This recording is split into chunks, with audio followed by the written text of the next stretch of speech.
Well, hello everyone. This is Fadi, and I want to welcome you all to this live stream with our special guest, Apostate Prophet. And the topic that we will be addressing today is also special and unique. I'm not so sure how many people are aware of the fact that the Quran makes weird and wild claims about a character by the name of Dhul Qarnayn.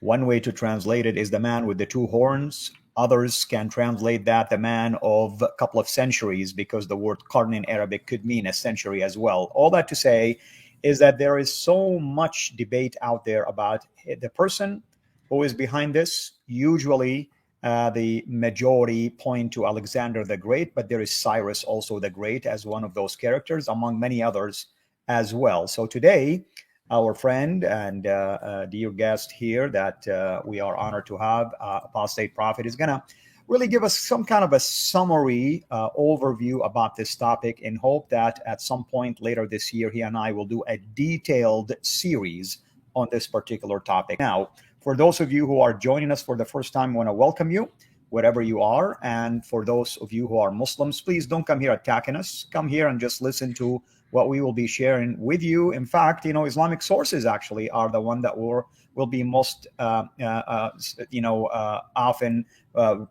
will be relying on. And you will find this story, by the way, in Surah Al-Kahf, known as the chapter of the cave, chapter 18 of the Quran, specifically verses 83 to 100. And there is a lot of weird stuff that will be taking place in that story. But I'm not going to really steal the thunder, and I will leave that to Apostate Prophet, or AP, as we will be calling him, to unpack that with us. AP, thank you so much, as always, for taking time to be with us. I know you're busy, and I am so thankful that at least you're able to craft some time to be here. Thank you so much, Al, for inviting me. It's a great pleasure to be here, as always. I'm always happy to join you in a conversation and to go through things together. So it means a lot. Thank you. Thank you so much. And I remember last time we had you, it was me, David Wood, and you. We did a live stream that I thought was really fascinating. And hopefully we'll do similar things again. I spoke with David yesterday, and he is definitely gearing up for his party on July 4th. So Yeah. we'll see how that goes. I really hope that goes very well. That's my hope. That's my hope. So, okay, my friend, tell me, what do you have for us today about Dhul Qarnayn, or this character? Well, I have a lot of things that I want to go with. So, as you said, you broke it down very much. What we want to do today is to basically, have a summary. We'll want to talk a little bit about what Dhul Qarnayn is in the Quran, and with what character Dhul Qarnayn, aligns in history. So I will be using I will be referring to many different sources, and then later on when we come together, we will make a much better structured version of this, in which we will lay everything down, and we might turn this into a series, because there is a lot of stuff to talk about. So when it comes to Dhul Qarnayn means the two-horned one, literally. And it is mentioned, as you have said, also in Surah Kahf, in the Quran, chapter 18. And the story of him begins in Quran, chapter 18, verse 83. In fact, I might just go ahead and just put that on the screen, so that everyone can see that we are what we are precisely talking about. If you want to put that on the screen, what I have just shared, we can see here, it says in Quran chapter 18 verse 83, and they ask you, O Muhammad, about Dhul Qarnayn. Say, I will recite to you about him a report. Now, what's very interesting here is that the early Islamic scholars made interpretations, exegesis, or tafsirs about this. And some of the tafsirs, including Tafsir al-Jalalain, says here, and they ask you about Muhammad. So they ask you, Muhammad, about Dhul Qarnayn, whose name is Alexander. So the tafsir identifies that person immediately as Alexander, and I can bring that up here as well. So here is a Tafsir al-Jalalain, which is a tafsir that is famous for explaining explaining terms, being linguistically analytical. And here in this verse it says, and they, the Jews, question you concerning concerning Dhul Qarnayn, whose name was Alexander. He was not a prophet. Say, I shall recite or relate to you a mention or an account of him and his affairs. So it was the early Islamic idea that this character known as Dhul Qarnayn refers to Alexander the Great. It continues and says, indeed, we established him upon the earth. We gave him from everything a way. So he followed a way until when he reached the setting of the sun, he found it setting in a body of dark water or mud, and he found near it a people. We said, O Dhul Qarnayn, either you punish them or else adopt among them a way of goodness. Now, I want to put this to the side for a second to just bring us back again and talk further about what this is supposed to be. So, as said, Dhul Qarnayn, it's only mentioned this way here in the Quran, and Dhul Qarnayn literally means two-horned one or two-horned. According to the Islamic scholars, early Islamic scholars, this is Alexander the Great. According to the current Islamic scholars, this is a very controversial topic. They will not unanimously come out and say this is Alexander the Great, or this is that person, or this is this person. The issue is people very much agreed that this is a reference to Alexander the Great, and they turned away from that theory not because they found out something new about what this actually is. They turned away from this theory because they found out more about Alexander the Great historically, because the Quran depicts this character, Dhul Qarnayn, as a servant of Allah who is guided by Allah and who goes to the west, to the furthest west and to the furthest east, and has all kinds of benefits and privileges from Allah, and he's a great servant and all that, and does whatever Allah says and establishes his justice upon the earth.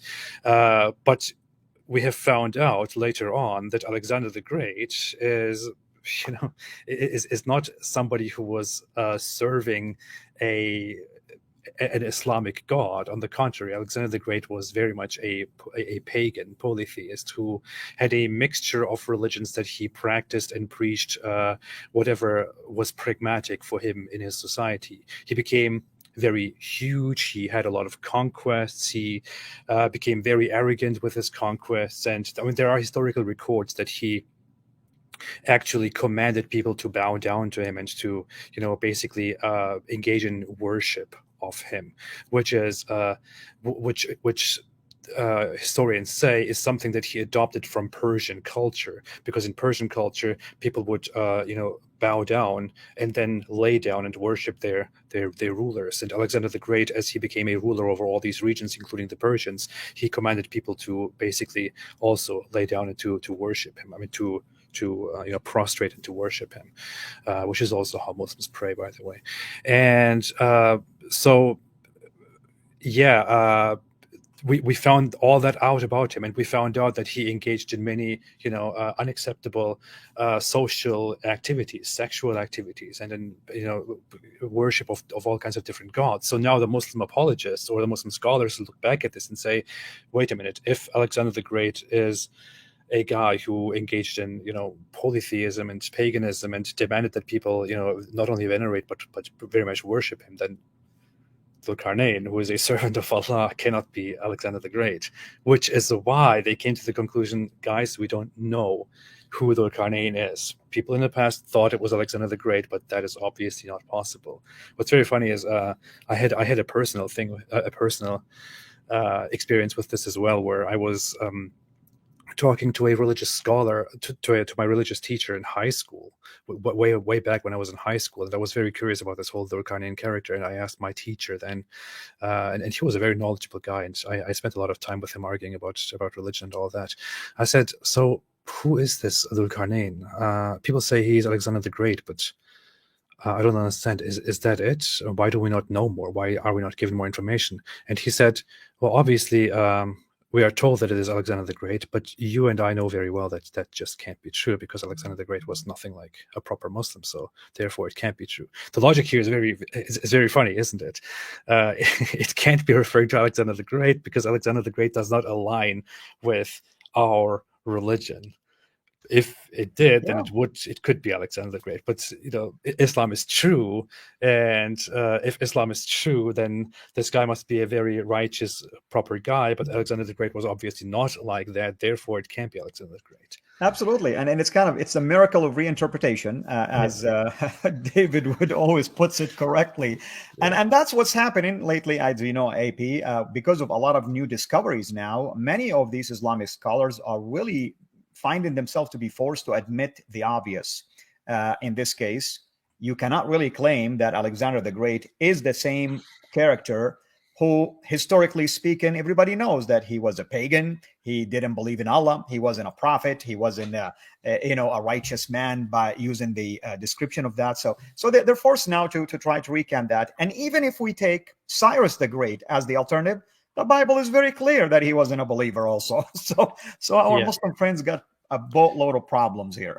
Absolutely, absolutely. That's entirely true. Yeah. So the alternative interpretation is that this refers to Cyrus the Great, which some Muslims come with. But again, I mean, Cyrus the Great is praised as a king who was very very just and very tolerant toward toward the religions of the minorities of the people that he conquered and all that. But in the end, Cyrus the Great was also not somebody who was who was following a righteous religion or whatever it is. Now, it may be that both Alexander the Great and Cyrus the Great were historically at some points by the average Jew population described as righteous people or as righteous Gentiles, but that's just because of their understanding of a man who is, despite not following the righteous religion, very very merciful and very righteous in extremely important ways. Somebody who helps the Jews, who helps God, and so on, or who gathers a lot of power and bounties, and they say, if somebody is so powerful and achieves all these things and basically changes the world, then God must have given him something. That's how they that's how they traditionally explained it. But again, Cyrus the Great is also not a good example, because he was, for all we know, part of a culture that engaged in worship of multiple gods, or in a worship of the superior god, while also believing in other gods and in the evil god. That's the whole theology in Zoroastrianism and related Persian beliefs, for example. Go ahead, you want to Yeah, I jump was in? just going to add, I mean, someone here, and I'm sure in your research you came across the same thing that I came across as well, that there is another claim that this is a Himyarite king. Obviously, we're talking about the Yemen. And someone here by the name of, I want to just say, Uraib ibn Arab, is pointing that, Uraib, I don't know really where you stand. I don't know, of course, what is the intent here behind the comment. We agree with you that one of the other alternatives is that he was a Himyarite, meaning from Yemen, king.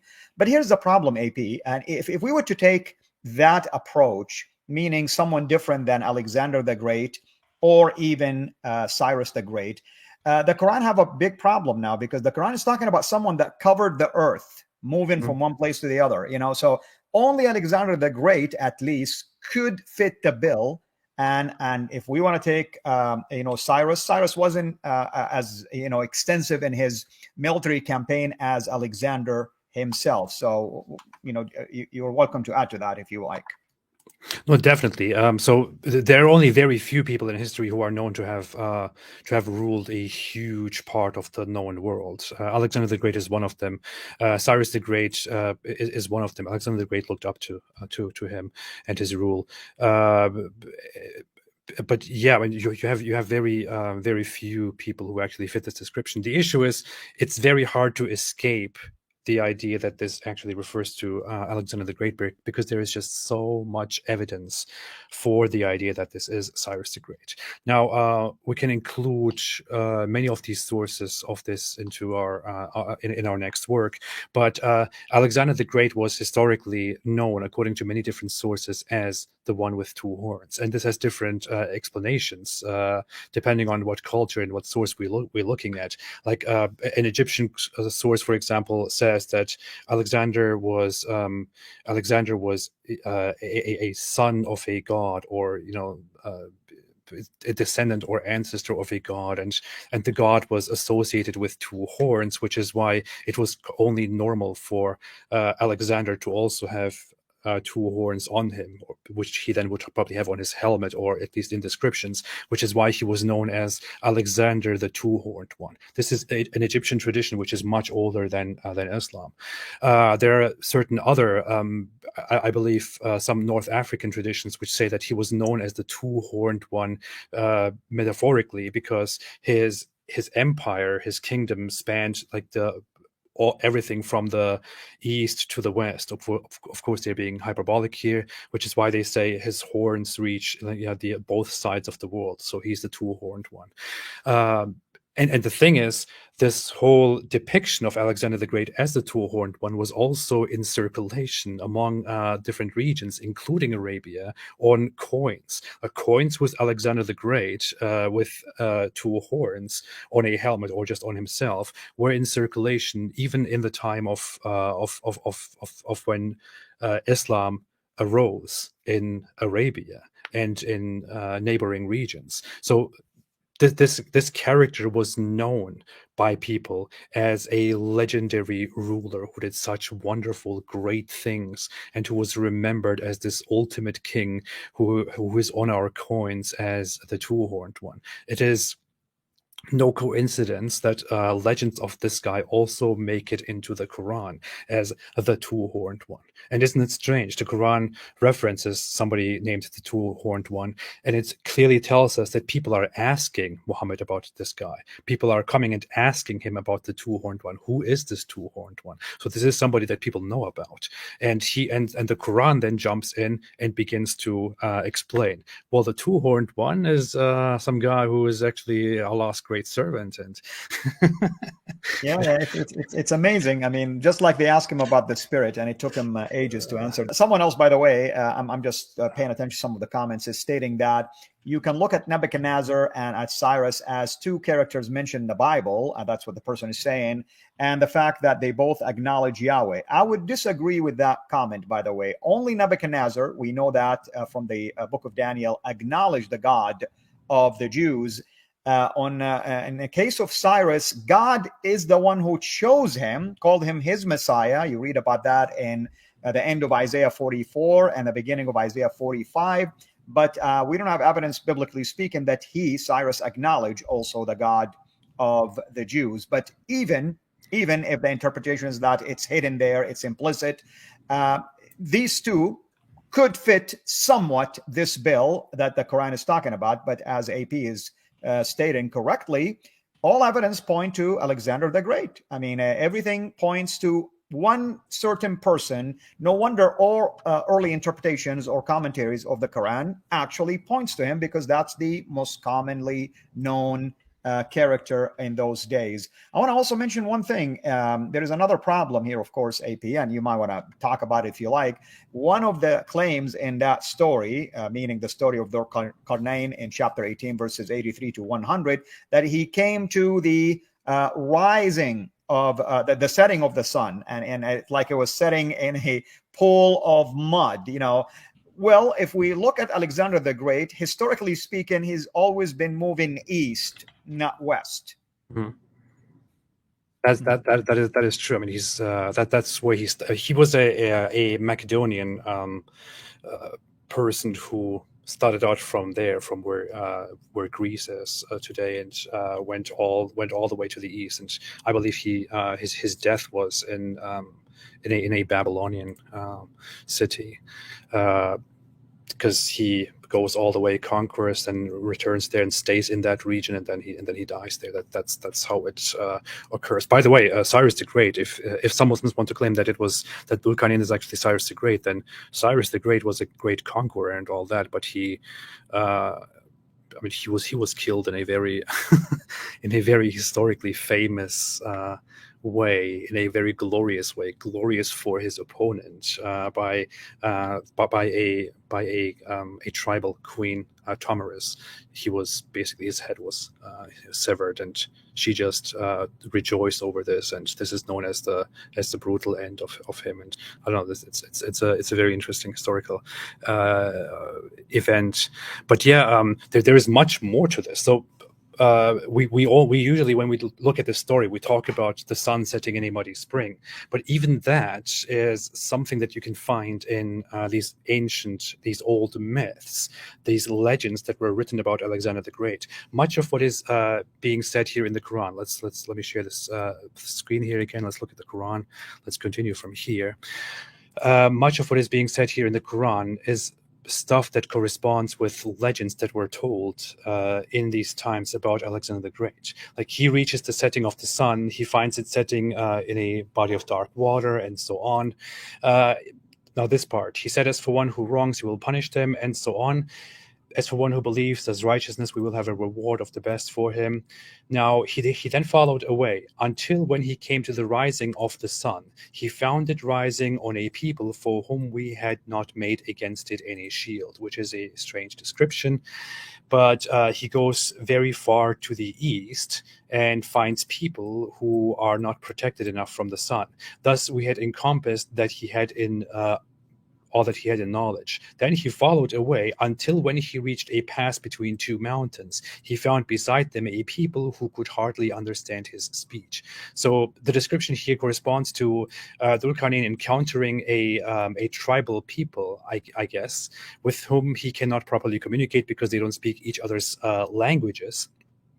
They said, O Dhul Qarnayn, indeed Gog and Magog are corruptors in the land, so may we assign for you an expenditure that you might make between us and them a barrier. What's very interesting is that this is a narrative that is found in ancient sources, in ancient tales, myths, that are ruled by historians to be most definitely legends, later written legends about Alexander the Great. So these are, in legends, you can find this very same narrative, that Alexander the Great goes somewhere into the northeast and encounters a primitive people, nomadic people, or tribal people, or hordes, and these people are between mountains, and they tell Alexander, hey, we are plagued by these people, and they are actually referring to the Huns in these writings. They say, these Huns up there, they are plaguing us, they are attacking us all the time, please help us.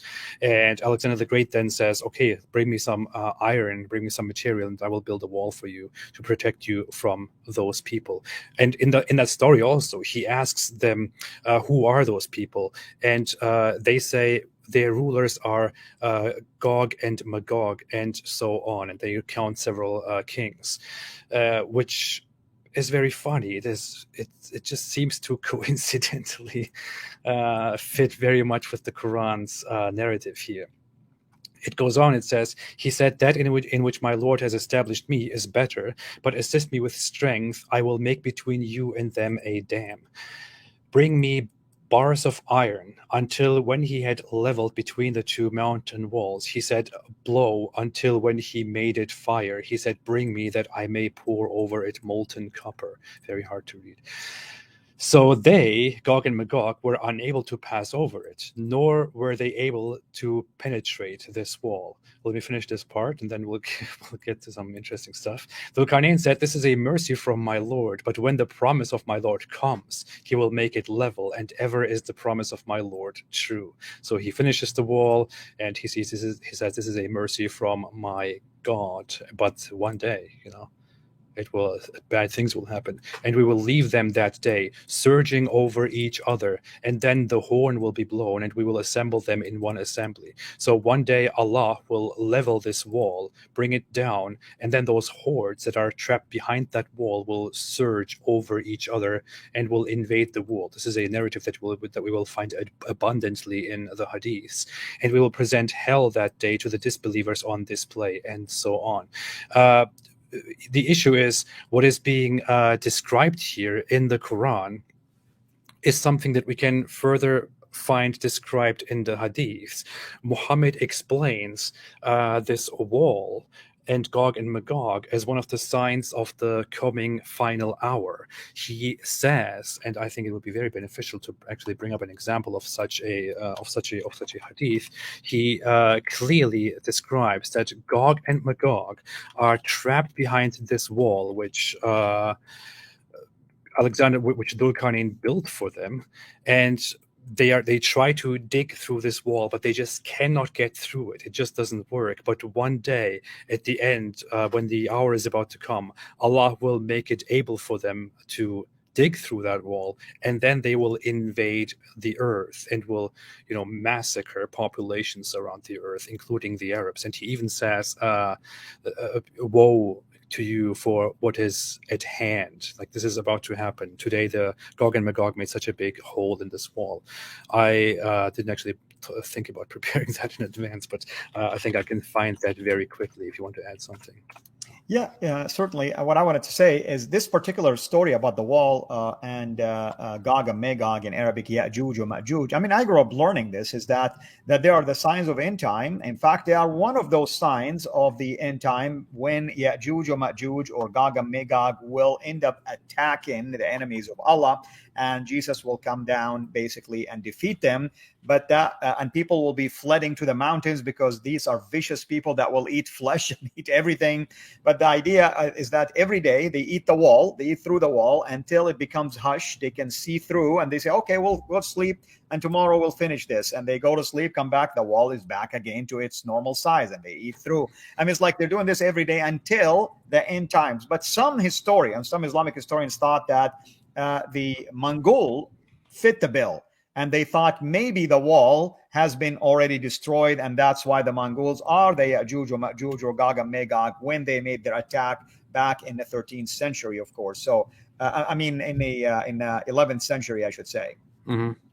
Yeah, there were a lot of we have historical reports, historical records of Muslim people actually saying that the Mongols might be Gog and Magog. That's entirely true, because the Mongols came as a shock to the Islamic Empire, which was seen as very strong.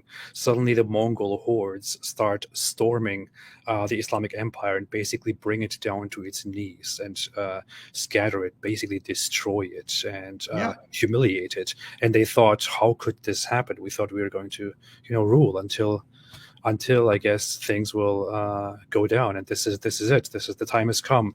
We are no longer righteous enough, which is why Allah has allowed Gog and Magog to invade us.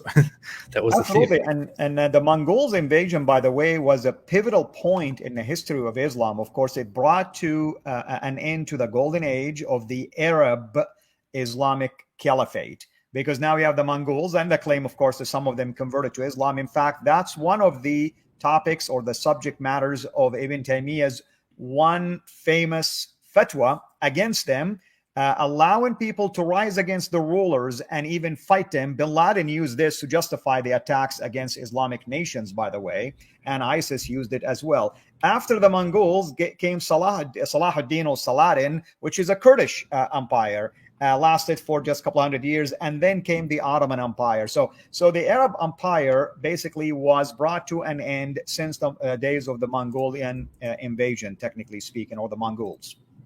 Absolutely. I want to put a few things here onto the screen to just show a narrative of Gog and Magog. I think this is extremely relevant to the whole topic of Alexander the Great. Now, when we look at the Islamic sources, we have many hadith that talk about Gog and Magog. And as we have seen in the Quran, this is clearly, the Quran itself clearly explains to us that Dhul Qarnayn was the guy who built this wall. And, Gog and Magog were then supposed to be trapped behind it, and they couldn't pass it. One day they will pass it. Now, it is a very diluted series of accounts. The Prophet said, Allah has made an opening in the wall of Gog and Magog like this, and he made with his hand a sign. Muhammad basically says, Allah is currently making a big hole in the wall of Gog and Magog. They will come soon.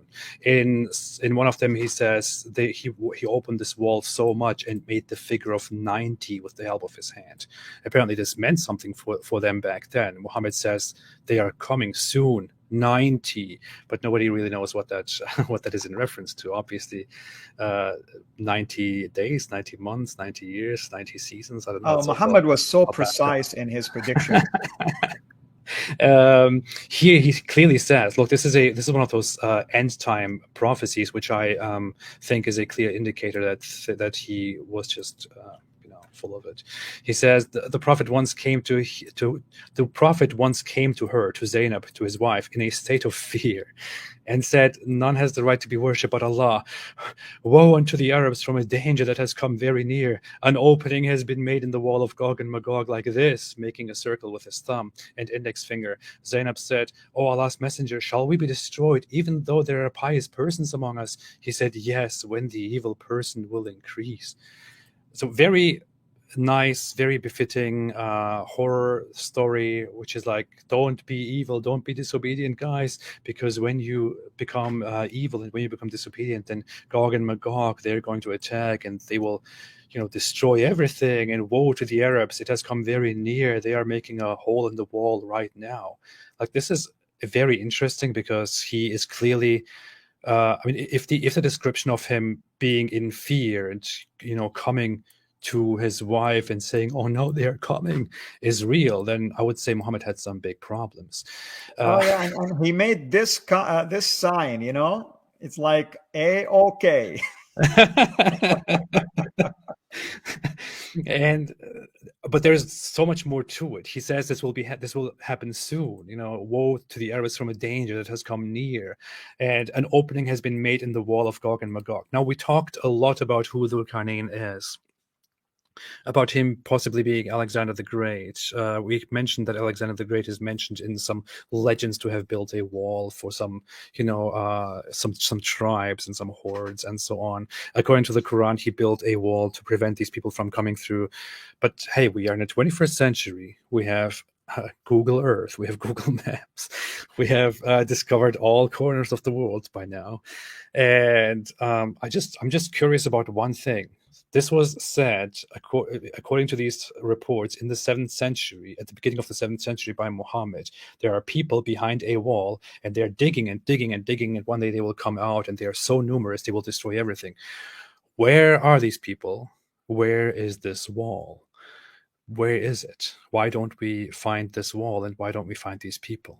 What's funny is, when I was a younger Muslim, part of religious communities, because of the absurdity of these reports, some Muslim communities begin to reinterpret this and say, this is actually metaphorical, and this is a reference to, I don't know, people used to say popularly, this is a reference to China, because of the Great Wall of China, and one day the Chinese people will come out and declare war on everybody, and this and that, and that's actually something that I heard and learned, and I thought, okay, that sounds reasonable, as a child or a teenager.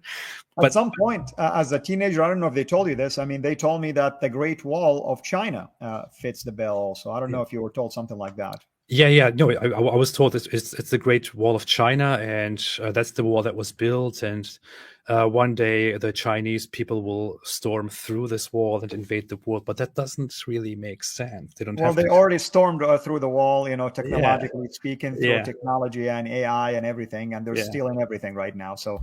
Yeah, and Muhammad is clearly describing here that these people are, these people try to get through the wall, but they can't. But they're making a hole now, and soon they will invade the world. I think one of these accounts is very funny, which I just you probably have heard that before, and you mentioned that too. Now, these people these Gog and Magog. They are so numerous. They are like basically monsters. They will invade the world, and they will like kill everybody, and they will drink lakes dry. They are so numerous that they will pass a lake, and then every single one of them will drink, and they will be so numerous that the whole lake will go dry. Now, that's absurd. It's not possible, but then again, who am I? I'm just some random guy, right? I don't know. Muhammad knows best. But according to one record, Gog and Magog will conquer everything on the earth, and then they will turn toward the sky, because they will say, we have conquered everything that is here. Now let us conquer those in the sky. And they will take their arrows and spears, and will shoot toward the sky, and then blood will fall down from the sky. This is authentic. These are authentic reports. blood will fall down from the sky. This is obviously a primitive understanding of how the world works, where Muhammad was telling these people about some world where you can, if you shoot high up enough, then you will reach the people of the sky, and you might harm them and hurt them and kill them, and their blood will come down. But obviously that's just complete nonsense, which we know nowadays. Did you say arrows, right?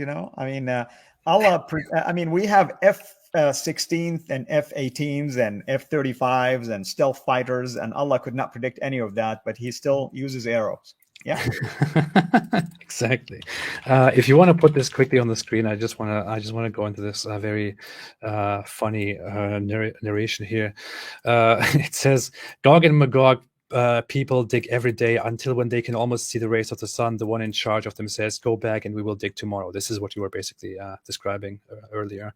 Then Allah puts it back stronger than it was before. This will continue until when their time has come and Allah wants to send them against the people. They will dig until they can almost see the rays of the sun. Then the one who is in charge of them will say, go back and we will dig it tomorrow if Allah wills. So they will say, if Allah wills, and then they will come back and it will be as they left it. So they will dig and will come out to the people and will drink all the water, and they will fortify them. People will fortify themselves, and Gog and Magog will shoot their arrows toward the sky, and they will come back with blood on them, and they will say, we have defeated the people of the earth and dominated the people of heaven. Then Allah will send a worm in the napes of their necks and will kill them thereby. The messenger of Allah said, by the one in whose hand my soul is, the beasts of the earth will grow fat on their flesh.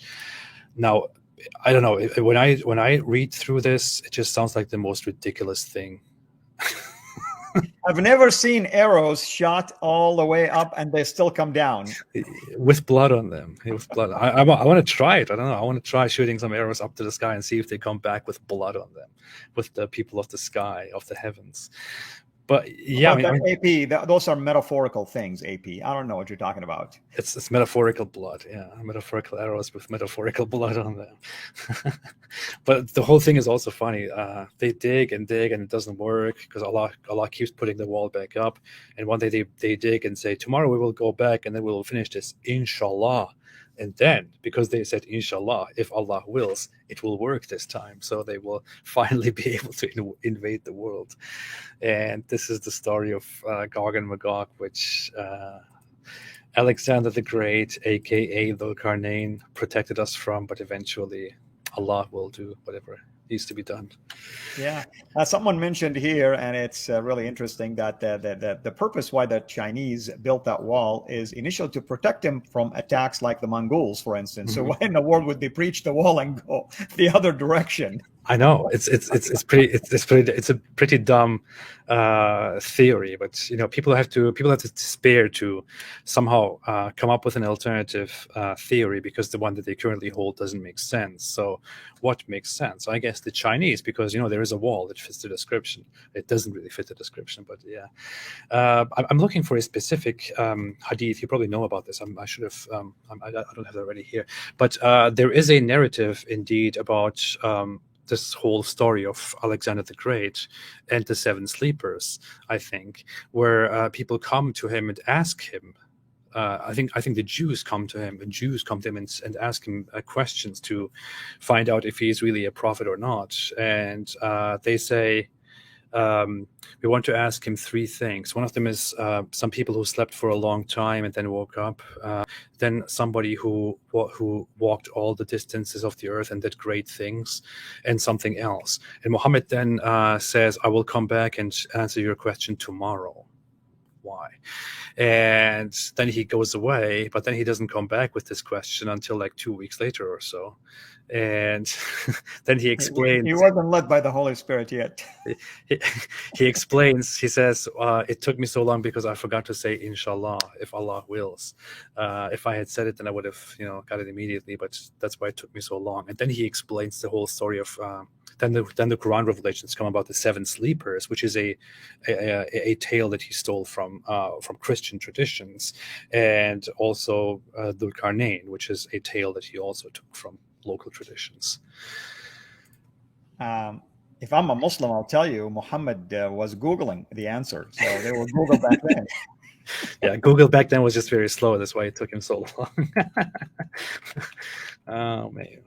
Wait a minute. I need to. I would like to find that source actually, but because I think that's very interesting. I saved it somewhere. I just don't know right now. I'm all disorganized. I spent the last week or 2 weeks trying to get stuff Not a done. problem. I mean, we are going to do a detailed, Yeah, video series yeah. on this. So if you find it before we close, that's fine. If not, no worries. Yeah, but there's a lot of there's a lot more stuff here. I mean, as said, the accounts about Dhul Qarnayn that we find in the Quran, which correspond with Alexander the Great. Those Alexander the Great legends are known as legends. They are not historically accepted to be truth. They are supposed to be legends. We know that people throughout history referred to, in the Eastern Roman Empire, the Byzantine Empire, people referred to the hordes from the northeast, including some specific different hordes. They referred to them as Gog and Magog because they saw them as those primitive, aggressive people who will keep plaguing them. People refer to the Huns as Gog and Magog, to the Mongols as Gog and Magog.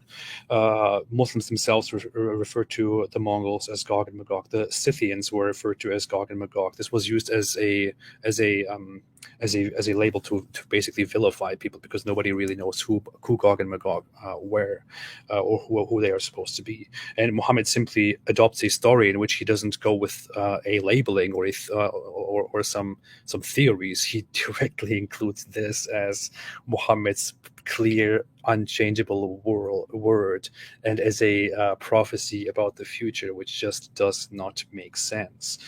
What else is there to add? The wall, the things that they did not know, coins. Yeah, I mean, we have covered a lot of stuff here. There's much more to cover. If we look at the actual sources, we can find sources of Alexander legends, in which we can clearly see how the narrative about Alexander the Great corresponds with the Quran. I mean, the legends clearly describe these things. They even mention, iron being used when Alexander the Great asks for it to build a wall in order to protect these people from those Huns who bother them. And we clearly see the mention of Gog and Magog in relation to this. We clearly see in some tales by Egyptians, by Africans, and even by some later Christians, that Alexander the Great was the guy who trapped Gog and Magog behind a wall, and that he was the two-horned one, and that one day, only when things go bad, they will be able to overcome this wall and will storm the earth. But these were traditions that people told each other. These were legends. These were stories that people told each other. And Muhammad apparently heard of these stories. Many of these elements are found in the Quran and in his stories. Muhammad heard of these stories and turned them into actual words of Allah, which is just dumb, I mean, if he made speculations, if Muhammad was a storyteller who tells us, this will happen and that will happen and very bad things will happen and a dragon will come and so on, we would be like, oh, good, very interesting stuff. But he's a prophet who is supposedly 24/7 guided by the Almighty Allah, and everything he says is true, and the Quran is the verbatim word of Allah. This is simply nonsense. It's a huge blunder. Muslims should look into this and question what in the world they are following. No kidding. And we're dealing with a book that claims to be a book of clear explanations. And where is the clarity here? I mean, you look at the commentators throughout the history, or I should say over the centuries, Islamic commentators, there's always theories. You look at Al-Razi, for instance, it's like, well, here are the different basically opinions about who this character is. I mean, well, if it was really clear, why do we have so many opinions? But of course, who are we? Allah knows best, and Muhammad knows best, obviously. Muhammad knows even better than Allah does. So that's true. That's true. Who are we to speak? Yeah, but I mean that's very much it. We have another instance which I briefly mentioned before, which is the story of the seven sleepers, as it is known among people who went to rest in a cave because they were persecuted by within the Roman Empire. This tale goes to the Roman Empire in the pagan times of the Roman Empire, where Christians were persecuted because they weren't accepted as a religious group with official exemptions, and they were required to fight or to do several different things. And Christians rejected that. They didn't want to participate in activities which were forbidden by their own religion, and they were persecuted according to this tale. And a group of Christians were then found refuge nearby in a cave where they went to rest. They fell asleep, and then they slept for 300 something years without noticing it. They woke up, and suddenly one of them goes down to the city and finds that the city is completely changed. There are now crosses. People now worship the one true God. People now believe in Jesus, and so on. And these people are received as a sign from God, as a miracle. And the Roman emperor, who is now a Christian, comes and witnesses this glory and praises these people. That is the tale in Christian tales. But then this story reaches Muhammad in a completely convoluted version. And this story, after Muhammad, goes back and Googles it for 2 weeks, this story is turned by Muhammad into a tale that is suddenly reconstructed in Islam. And in the Quran, we find this within the same Quran chapter as the people of the cave, who, according to the Quran, were 3, 5, or 7 people. I don't know why the number is. I know. I mean, why didn't God know how many? Yeah. Why doesn't he just tell? Well, I mean, it's people say the detail is not important, but hey, if he gave us the number, it would be much less complicated, right? Instead of saying 3, 5, or 7, now it's for us to speculate. Great, waste of time. But 3, 5, or 7 people went to a cave and slept there for 300 years, added 9, or something like that. I think that's what it literally says. And then they woke up and went into their town, which was now a righteous town that was following God, and so on. The issue is the whole story doesn't make sense in Islam, because if Islam adopts this story of these people being persecuted by pagans for being Christians, if they go to a cave, if they now come back from that cave and look at this city and say, wow, look at our city, what happened? People are now worshiping the one true God. They have become righteous people. In the real story, they are coming to a Trinitarian place where people are, worshiping a Trinitarian God, where they are, where they believe in Jesus. If you adopt this story into Islam, then you have to admit that this is the miracle that Allah has shown, that these Trinitarian Christian people are the righteous people who worship the one true God, and those guys were brought to them as a miracle to show them that they are upon the truth. But in Islam, that is not supposed to be the truth. In Islam, following the Trinity, following the religion which the Roman Christians established, is supposed to be seen as corruption. It doesn't make sense. It's not compatible with Islam. So, and this is just one of those many examples that where Islam adopts stories without knowing what to do with them, and then completely shoots itself in the foot. Yeah, absolutely. Well, what else, AP, you want to add to this summary, of course, and then hopefully you and I will decide when to do the detailed one, more detailed than the Quran, obviously. Definitely more consistent and more thorough than the Quran. I think these are, we can very much put together a set of, stories and myths taken from the Quran and what they actually refer to. But I think our summary of Dhul Qarnayn and who this guy is supposed to be is very much done. There is, if you look at all the facts, there is no doubt that this character refers to Alexander the Great. There is simply no doubt. You would have to really disregard a lot of facts and really reinterpret things very wildly to conclude that this is not Alexander the Great, that this is just some random guy. If it is some random guy, why does the Quran tell us about some random guy who supposedly conquered the world, but nobody somehow knew about this? If it is Alexander the Great, then this is bad for Islam. It doesn't work. Islam tells us a wrong story about things and is ignorant. If you are a Muslim and you believe in the Quran, I mean, I encourage you to review this, to look at Dhul Qarnayn, to look at everything that is wrong with the story of Dhul Qarnayn, to pursue what is behind this. Only recently, a Muslim extremist who was a fan of terrorism, I forgot his name, he was famous in parts of in the Netherlands, I believe. He left Islam while in prison after reading more about Alexander the Great and finding out that he went to prison and he actually read Alexander legends. It was a complete coincidence. He read the legends of Alexander, and then he realized, wait a minute, this is totally this is exactly what the Quran tells us about Dhul Qarnayn.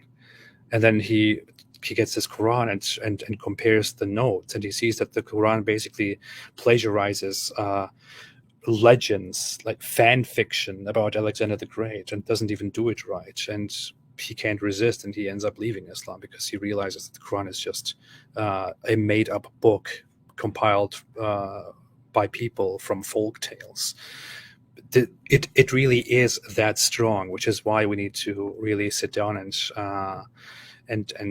put this together and inform as many people as possible about the Quran's appropriation of Alexander the Great myths. That's I think all there is. Well, that's wonderful. And of course, just the amount of info that we shared today shows without a shadow of a doubt the confusion out there if you rely just on the Quran alone. And you can see how the commentators, the Islamic commentators, really struggled with identifying some of the characters in here, the main character in this case, the towns that are referred to, the people that did not really understand his language, and even the idea that the sun was resting on a pool of mud or hot mud or water. I mean, there is all kind of struggle to try to explain away things that are unusual, things that cannot be collaborated, really. I mean, the idea that the sun just goes down and sits in a pool, okay, well, why would it do that? I mean, and then how would it come back from the east? I mean, it like goes all the way underneath the earth and just comes back again. I mean, what is it that we're trying to learn from things that supposedly are given to us by a God who claim to be the creator? People give us this from a book that they claim is a scientific miracle. What miracle? I mean, are you talking about? I mean, what is the miracle in the sun sitting on a pool of mud? I need just to understand that. I mean, can you really look a scientist in the eye and say, this is what the Quran teaches, and let the scientists just give you their own opinion? I would love really one day just to ask scientists randomly without telling them where the story comes from. What do you say about this? And let's see the honest response that they are going to give us. Yeah, absolutely. I think I want to bring up this one thing very quickly, this piece of information here from an article about the guy who left Islam. His name is Musa Serantonio. He was known as an ISIS propagandist in Australia. If you want to put it on the screen, I can quickly show parts of an article that Graham Wood wrote about him. Wait a minute. I'm asking you to put it on the screen, but I didn't even share it. Very funny. So the article is titled "Why an ISIS Propagandist Abandoned Islam," and this is about that guy Musa Serantonio. And he, if we go down, it says in prison he began to study the Quran in greater detail and focused on the aspects that most puzzled him. Among these was the figure called Dhul Qarnayn, the two-horned one, who appears in the Quran's 18th chapter and is believed by many to refer to Alexander the Great. Serantonio did not see a resemblance between Dhul Qarnayn and Alexander the Great of history, but he noted similarities between Dhul Qarnayn and a heavily fabulized version of Alexander's story written in Aramaic. He considered that the Aramaic version may have plagiarized the Quran, but after acquiring a copy of the Aramaic and translating it for himself, he determined that the reverse was more likely, so that the Quran plagiarized these legends. I always knew that being proficient in Aramaic would one day prove useful, he said about that. But yeah, so realizing that Dhul Qarnayn was not at all a real person, but was rather based on a fictional account of Alexander the Great, instantly left me with one possible conclusion. The Quran was not divinely inspired. he wrote. It had taken Alexander the Great fan fiction as fact. Fan fiction as fact. Of course, I would have preferred to have discovered all that 17 years ago and avoided much trouble. He has therefore abandoned not only ISIS, but Islam and religion as a whole. He is an atheist and admires the God delusion author Richard Dawkins. Yeah, so very interesting developments here. The guy is in prison and encounters tales, folk tales, legends about Alexander the Great, and thinks, wait a minute, this sounds very familiar. And he opens the Quran and he's like, did they plagiarize the Quran? And then he's like, oh no, the Quran plagiarized that. Oh no, what am I going to do now? So we can say that serotonin knows best. So yeah.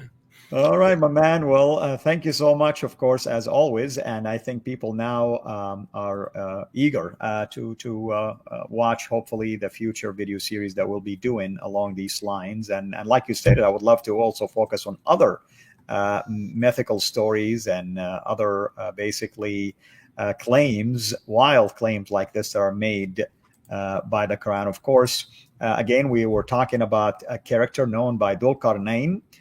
Historically speaking, if we rely on earlier Islamic sources, it is understood that he was Alexander the Great, and he is part of three major stories or questions, I should say, that Muhammad received in one of the chapters, chapter 18, known as the chapter of the cave.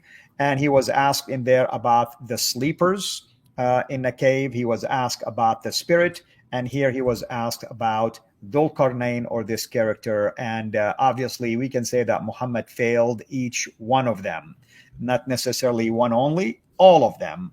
He failed every single explanation. But those were part of the testing that he received from Christians and Jews, and no wonder they did not buy any of his explanation, because they knew that some of these stories were just legend. I mean, they were just testing him to see what is it that he's going to say, and he ended up claiming that actually Allah revealed these things to him. Go figure. I mean, so Allah actually believes in legends rather than facts. It's very funny how these things are presented in the Islamic accounts, right? That people come to him and ask him, if he's a prophet, then he should be able to answer these questions, and they come and ask him questions, and he fails to answer the questions. And we see in the Quran many times that people accuse him of being a liar, of being ignorant, of just making things up. And we see clearly in the Quran of him taking folk legends, of taking tales. And, people keep saying these are just tales of the old. That's what the Quran says. And then it threatens them and says, but they do not. And for them is a great punishment, and so on. So Muhammad just gets mad because people are calling him out that for all the nonsense that he spews, including in this case. And exactly. It's just very obvious. I mean, yeah. But so, we will do much more extensive work on this. We will come together soon to analyze all of this more thoroughly. But inshallah, don't forget to say inshallah, otherwise it will not happen, or it will take too long. And someone was saying, by the way, when Serotonin was saying it is a fan fiction, it's possible in Swedish to still referring to it as a devilish or evil fiction, meaning it's demonic in its source. It's possible. I mean, the person is claiming that. So, yeah. Could be. Never know. Wonderful. So we're looking forward to that. You and I, of course, will continue our planning, whether we do live streams and then in the studio or vice versa, and we'll figure all those details out. Thank you again, everyone, for watching us. Again, we were talking about Dhul Qarnayn according to Islamic thoughts, and the point is this: to show without a shadow of a doubt that the Quran didn't have the answers. The author of the Quran relied on legends than on facts, and at the end of the day, our Muslim friends have been misled, just like the story of this former jihadi, Musa Serotonin, who discovered the truth about Islam. Sadly, of course, he still did not follow the true God, but all that to say is he left Islam. He listened to AP's advice and ended up leaving Islam. Now we want him to come to Jesus. So all that to say is that people, when they start thinking through the arguments and inspecting the claims and seeking evidence, it won't take them long to discover that the Quran is a book of legends and book of fictions, literally. Nothing is true in there other than just few sprinkled facts and the rest of it is just relying on copy and paste. And of course, Muhammad definitely is the inventor of copy and paste. We don't want to take that away from him. That's what Islam brought to us. That's Islam's contribution to the world. Yeah. Well, AP, thank you so much. Any upcoming debates or things that you want our followers here to be aware of? Oh, I recently had a debate with Daniel Hikichu in which it was basically demonstrated that he has no idea what he believes in because he doesn't know about the name of God and all that. In the future, I don't know if there will be any debates soon. I don't have any planned for now. I have a lot of projects upcoming though. A lot of I was recently traveling with David Wood, and we drove together and just recorded a bunch of stuff on the way. That will be out soon. I don't know. I'm working on quite a few things to make sure everyone stays away from Islam. Wonderful. And you and I hopefully soon will be working on more stuff as well, whether live stream or behind the scene. And we enjoyed having you today as always. Thank you so much for sharing all of this with us. And I tell people that my job is oftentimes to, affirm the sources and the stories that are being brought up by our guest speakers, and in this case, AP, because people sometimes think that just because they don't do this or know this or speak that, somehow that they are making up stories. That's not the case. They know more about Islam than many Muslims that I know. I mean, that's really a fact that I would like to affirm here. So thank you again, AP, and we look forward to having you again soon. I clearly know a lot, and if people want to accuse me of making things up and not knowing things, then I will just tell Allah to give me revelations and to threaten them with and all that, just as Muhammad did. I'm a prophet too, and I can do whatever he can. Yeah. You're the apostate prophet. May peace be upon you. Yeah, definitely. Sure. Absolutely. Well, thank you so much, Al. It was really a pleasure. It was a good opportunity today to go through this, and we'll put this down and make even more out of this. And thank everyone for listening and for watching. And as I always say, stay away from Islam. Yeah. Amen. And thank you, everyone. Thank you to our amazing moderators. By the way, some of you have taken the time to even wake up early in the morning to be with us. So I appreciate you. Everyone, this is Al Fadi, over and out. God bless. Take care.